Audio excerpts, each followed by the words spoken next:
kita nggak pernah tahu ya, kita itu jatah gagalnya berapa. Saya sampai sekarang mungkin nutup bisnis sudah lebih dari 20 bisnis mungkin saya tutup. Mulai dari bisnis tahun 2000-an sampai sekarang berapa tahun ya? 20 tahun. Hampir 20 tahun saya terjun di dunia bisnis, mungkin ada lebih dari 20 bisnis yang sudah saya kill gitu ya. Artinya saya nggak tahu apa namanya berapa banyak gitu ya. Artinya jatah gagal yang kita punya. Cuman keyakinannya adalah gini. Saya dulu pernah punya guru yang ngasih tahu saya kayak gini. Zaman dulu itu ada film namanya Kerasakti. Apa ya namanya? Sun Wukong ya.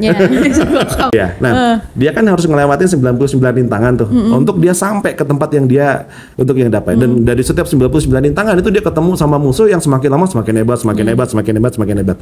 Nah, prinsip sederhananya katanya gini.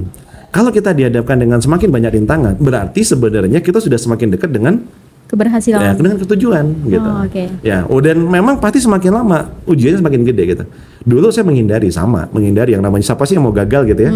Tapi semakin kesini, ya itu keniscayaan yang nggak bisa kita hindarin. Kalau kita menghindari, berarti kita kayak menunda untuk kita sampai ke titik kita sukses gitu.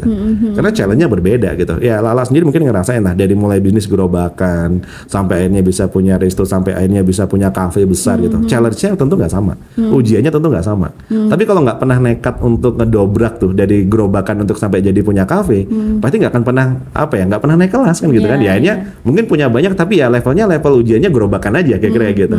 Tentu saat pasti berbeda dengan kalau kita punya kafe. Apalagi sudah mulai mengembangkan beberapa brand. Nah itu beberapa brand itu challenge-nya juga pasti berbeda lagi. Nah itu ujian naik kelas kita kayak gitu.